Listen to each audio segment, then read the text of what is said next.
कालो कालू, अरे जंगल जाओ और दाने लेकर आओ। मुझे भूख लगी है और मुझे अपने अंडों को गर्माहट भी देना है। ऐसे कब तक सोए रहोगे? अरे क्या क्या कहा तुमने? मैं तुम्हारे लिए दाने लेकर आऊं? अरे ना बाबा ना, मैं तो सोऊंगा। तुम जाओ दाने लेकर आओ। अरे तुम कैसे पति हो जो अपनी पत्नी को दाने भी नहीं लाकर दे सकते? और मेरा तो छोड़ो, तुम्हारे ये 2 अंडे हैं, कम से कम इसकी तो फिक्र करो। मुझे ना अंडों की फिक्र है और ना तुम्हारी फिक्र है। मैं अभी जवान हूँ, जवान। मैं खुद जाकर अपना भोजन खा लिया करूँगा। तुम अपनी फिक्र करो, मेरी नहीं, और मुझे चैन से सोने दो। अरे कालो, तुम्हारी वजह से मैंने पहले ही अपने 2 अंडे खो चुके हैं। अब मैं अपने अंडों को छोड़कर नहीं जाऊंगी। तुम जाओ और दाना लेकर आओ। अरे ज्यादा पटर पटर मत किया कर। अगर तुझे इतनी ही दाने की पड़ी है तो भाग जा मेरे घर से। अपने अंडों को उठा और निकल जा मेरे घर से। अरे कालो, जरा तो रहम कर। अरे इन अंडों की तरफ भी देख, ये अंडे तेरे हैं, तेरे, किसी और के नहीं। कम से कम बाप का तो फर्ज निभा। अच्छा ठीक है ठीक है, अब ज्यादा भाषण मत दे, जा रहा हूँ दाना लेने। ऐसे कालू कौवा उड़ते हुए जंगल दाने की तलाश में चला जाता है, लेकिन वहाँ वो दाने लेने की बजाय वहीं जाकर एक पेड़ के नीचे सो जाता है। अरे बाप रे, ये तो शाम हो गई। अब मुझे घर चलना चाहिए। ऐसे कालू कौवा उड़ते हुए घर आ जाता है। अरे कालू, क्या लाए हो? अरे मुझे बहुत जोर की भूख लगी है, सुबह से मैं अंडे पर बैठी हूँ। अरे गौरी, मुझे दाने नहीं मिले। मेरा पेट तो ऐसे ही खाली है।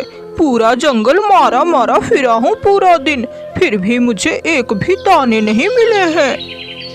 बेचारी गौरी कौवी करती भी तो क्या, वो फिर भूखे पेट ही सो जाती है। अगली सुबह हो जाती है। अरे कालू, उठ जाओ उठ जाओ, सुबह हो गई और जाकर कुछ खाने के लिए लेकर आओ। रात में ऐसे ही मैं भूखी पेट सोई हूँ। अरे चुप जा, मुझे सोने दे। मेरा दिमाग मत खराब कर, वरना तुझे और तेरे अंडों को अभी नीचे गिरा दूंगा। हे भगवान, मैं इस कालू का तो कुछ नहीं कर सकती, लेकिन मुझे अपने अंडों की हिफाजत के लिए कुछ न कुछ जरूर करना होगा। अगर मैं ऐसे ही भूखी रही तो कुछ दिन में मैं मर जाऊंगी। फिर मेरे अंडे का ख्याल कौन रखेगा? एक काम करती हूँ, मैं टुनटुनी के पास जाती हूँ। ऐसे गौरी कौवी उड़ते हुए टुनटुनी चिड़िया के पास जाती है। अरे गौरी, क्या हुआ? इतनी सुबह सुबह आना कैसे हुआ?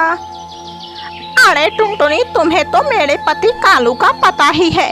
मैं बस इतना कहने आई हूँ कि मेरे अंडे से जब तक बच्चे नहीं निकल रहे हैं तब तक तुम मेरे लिए भोजन देती रहो। उसके बाद मैं तुम्हारे भोजन चुका दूंगी। अरे गौरी, तुम बिल्कुल फिक्र मत करो। मैं भी एक माँ हूँ और तुम्हारा दर्द समझ सकती हूँ। मैं तुम्हारे घोंसले तक हर रोज दाना पहुँचा दिया करूँगी। अरे टुनटुनी, तुम्हारा बहुत बहुत धन्यवाद जो तुमने मेरी मदद की। फिर गौरी कौवी उड़ते हुए अपने घर चली जाती है। अगली सुबह हो जाती है। सुबह होते ही टुनटुनी चिड़िया उसके घर पे दाने पहुँचा दिया करती। अरे ओ गौरी, इन दानों में से आधे दाने मेरे हुए, मेरे। अरे कालू, जरा तो शर्म करो। ऐसे हट्टे कट्टे जवान हो, फिर भी पूरा दिन सोते रहते हो। मेरे लिए ना सही, कम से कम अपने लिए तो दाने ले आओ। अरे मैं क्यों तकलीफ करूं? तुम्हारे पास ये जो दाने हैं, इसमें से आधे दाने मैं खाऊंगा। फिर ऐसे कालू कौवा गौरी कौवी के पास से दाने छीनकर खा लेता है। ऐसे ही कुछ दिन बीत जाते हैं। एक दिन गौरी कौवी के अंडे से 2 प्यारे प्यारे बच्चे निकलते हैं। अरे मेरे प्यारे बच्चों, तुम दोनों के आने से मेरी जिंदगी पूरी हो गई, क्योंकि तुम्हारा बाप तो 1 नंबर का कामचोर है, कामचोर।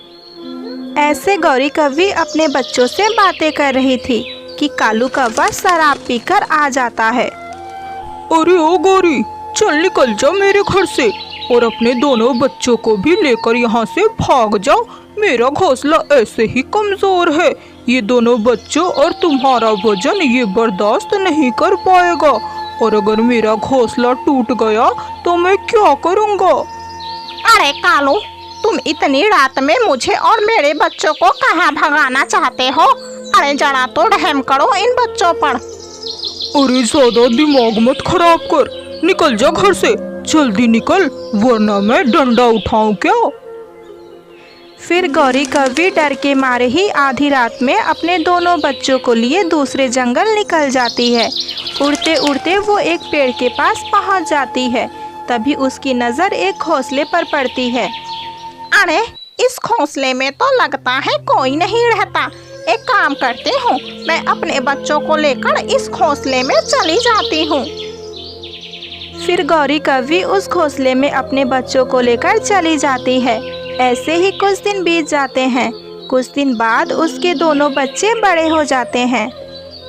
अरे मम्मा, मैं काफ़ी दिनों से बस आपके साथ ही रह रहा हूँ। आखिर हमारे पिताजी कहाँ रहते हैं?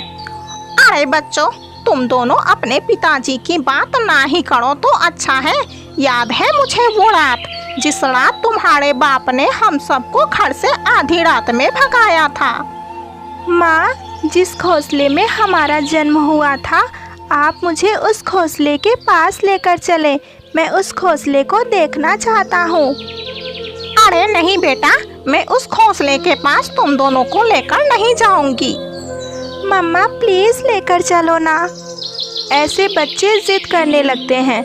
फिर गौरी कव्वी अपने दोनों बच्चों को लिए वहाँ पर पहुँच जाती है। अरे बेटा, वो रहा घोंसला जिसमें तुम दोनों पैदा हुए थे। मैं यहीं पर हूँ, तुम दोनों जाओ और उस घोंसले को देख कर आओ। फिर दोनों बच्चे उस घोंसले के पास पहुँचते हैं। अरे मुझे कोई दवा दे दो, मैं मर जाऊंगा, मेरे बदन में दर्द हो रहा है। तभी उसकी नज़र दोनों बच्चों पर पड़ती है। अरे तुम दोनों कौन हो और मेरे घोंसले के पास क्या कर रहे हो? अरे ये मेरा पुराना घर है, मैं अपने घर को देखने आया हूँ और मेरी माँ का नाम गौरी है। गौरी। क्या क्या कहो तुमने? तुम्हारी माँ का नाम गौरी है, यानी तुम दोनों मेरे बेटे हो। बेटा तुम जरा अपनी माँ को बुलाओ। फिर दोनों बच्चे अपने माँ को बुलाते हैं। अरे गौरी, मुझे माफ कर दो, मैंने तुम्हारे साथ बहुत गलत किया। अरे कालू, मैं तुम्हें ऐसे कैसे माफ कर दूं? आज भी मुझे वो अंधेरी रात बहुत अच्छे से याद है। मैं तुम्हें जिंदगी में कभी माफ नहीं कर सकती। माँ, तो क्या ये हमारे पिताजी हैं? अरे हाँ, ये है तुम्हारा जालिम बाप, जिसने आधी रात में मुझे तुम दोनों के साथ घर से बाहर निकाला था। बच्चों, अब तुम दोनों मेरे साथ चलो, इसे रहने दो ऐसे ही। ऐसे गौरी कव्वी अपने दोनों बच्चों को लिए फिर अपने दूसरे जंगल पहुंच जाती है। तो दोस्तों, इस कहानी से हमें ये सीख मिलती है कि हमें हमेशा जवानी में अपने परिवार का ख्याल रखना चाहिए, क्योंकि बुढ़ापे में एकमात्र सहारा हमारा परिवार ही होता है।